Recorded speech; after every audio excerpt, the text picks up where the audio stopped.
बॉबी देओल इतना इमोशनल क्यों हो गए? कैसा होता है ना जब सक्सेस बहुत सारे हार्डशिप्स के बाद मिलती है। बॉबी देओल आज से 28 साल पहले उनको Filmfare for best male debut मिला, but now he feels like he has arrived. हालांकि करीब 20 साल पहले गुप्त, सोल्जर, बादल, बिच्छू, अजनबी और हमराज हिट पिक्चरें थी बॉबी सर की, फिर भी मैं बहुत ऑनेस्टी से बोलूं तो उनकी अगली 4 हिट फिल्मों में से 3 फिल्में एक्चुअल में मल्टी स्टारर होने की वजह से हिट हुई थी, जैसे अपने, यमला पगला दीवाना, रेस 3 और हाउसफुल 4। अब बताओ कि वो एक फिल्म कौन सी है जो एक्चुअल में हिट होना डिजर्व करती थी, मल्टी स्टारर हो या ना हो? हिंदू ना, let's see who comments the right answer and if you agree hit like. अरे लेकिन आप भी ये सोच रहे हो क्या कि आश्रम कितना हिट शो है, क्लास ऑफ 83 और लव हॉस्टल भी कितना हिट शो है, तो ओटीटी प्लेटफॉर्म पे तो Lord Bobby was doing fantastic, तो फिर क्यों वो सडनली ऐसे रोने लगे? आंसर पता है? आप क्या सोच रहे हो पता नहीं, पर एक चीज बताती हूँ, सब समझ में आ जाएगा। बॉबी देओल जब 26 के थे तब डेब्यू किया, पहली ही पिक्चर हिट हो गई, बेस्ट डेब्यू मिल गया और काम मिलना भी शुरू हो गया। लेकिन फिर कुछ 6-7 साल बाद पिक्चरें जब चलनी बंद हो गई ना, तब ही रियलाइज्ड कि वो गलत स्क्रिप्ट चूज कर रहे हैं। और इतनी सक्सेस के बाद जब डाउनफॉल आया, ही वेंट इनटू डिप्रेशन। 3 साल he was struggling with deep sadness. फिर बॉबी देओल के हाथ लगी आश्रम और दूसरे भी shows, but Aashram was the real comeback for Bobby Deol. अब लोग कितना भी बोले कि Animal is Bobby Deol's comeback, but I think that Aashram was the real comeback for Bobby Deol.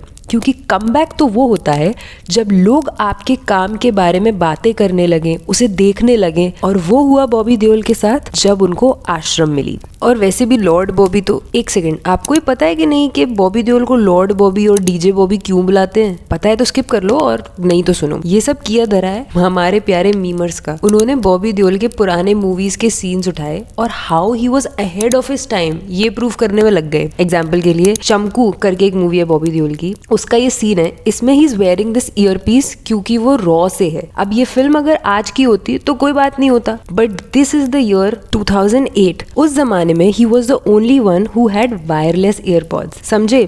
Lord here means ahead of his time. ऐसे ही हमारा रसोड़ा boy Yashraj Mukhate, he made this video. यहाँ पे उसने हैप्पी बर्थडे के नोट शिफ्ट करके he made it sound like a Bobby Deol song. और डीजे बॉबी इसलिए क्योंकि एक दिन बॉबी देओल एक क्लब में इन्वाइटेड थे एज अ सेलिब्रिटी, और वहाँ उनको कंसोल के पीछे बुला लिया just for pics and act like he is the DJ.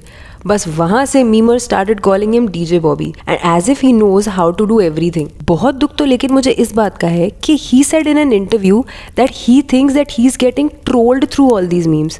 But no, Bobby sir. Please understand that Lord Bobby is not trolling. It's an emotion. It's respect. It's all fun and games. Please write Hail Lord Bobby in the comments if you agree with me. Sadly, Deol family का जुहू में कोई घर है जो बिकने को था because of non-payment of loan of 56 crores. पर जब गदर 2 ने गदर मचाई और सनी देओल का कमबैक हुआ ना, तब things became better for them. और तब सनी देओल ने बॉबी देओल को बोला कि आश्रम तुम्हारे लिए तुम्हारी गदर है, but life had more to offer. देखो, करीब 15 मिनट का रोल, कोई डायलॉग नहीं, और तारीफ ऐसी जैसे लोगों को चाहिए ही नहीं था कि बॉबी देओल स्क्रीन छोड़ कर जाएं। कन्विंस हो गए आप, या मैं और बोलूं? पिक्चर नहीं भी चली होती ना, तो भी हैविंग फैंस जिन्हें आपका हार्डवर्क दिखाई दिया, दैट मेक्स यू इमोशनल। आपके डायरेक्टर ने आप में ट्रस्ट किया इवन व्हेन आप पिक्चरें नहीं कर रहे। और भी बहुत सारे ऐसे विलन्स हैं इंडस्ट्री के पास जैसे संजय दत्त, मगर आप पर भरोसा किया गया और आप खरे उतरे, और इतना खरे उतरे कि आई एम डैम श्योर कि आश्रम का 4th सीजन, एक बदनाम आश्रम जो दिसंबर एंड में आने वाला है ना, it will be a hit क्योंकि people want to see him more. And इससे ज्यादा एक एक्टर को क्या चाहिए? मार्क माई वर्ड्स, आश्रम को देखने वाले लोगों की तादाद बढ़ गई होगी। इवन कंगुआ जो उनकी नेक्स्ट फिल्म है will also fetch a good amount of audience, क्योंकि Bobby Deol is an actor जिनको आज की ऑडियंस ने बड़े पर्दे पर ठीक से देखा ही नहीं है। पोटेंशियल तो इंडस्ट्री के पास बहुत है, हमें जरूरत है उस जौहरी की जो हीरे की परख रखता हो। ज्यादा दूर क्यों जाना? द सुपर फेमस साखी रावंत, उनको कौन नहीं जानता? वो तो बॉबी देओल की तरह इनसाइडर भी नहीं है। जब नेपो किड का ये हाल हो गया तो उसने तो कितना ही स्ट्रगल किया होगा। मैंने बताया तो था राखी आदिल वाले वीडियो में कि कैसे बॉलीवुड ने उसमें खामियां निकाल के they completely destroyed an innocent girl, वरना she was such a smart and witty woman. Bye.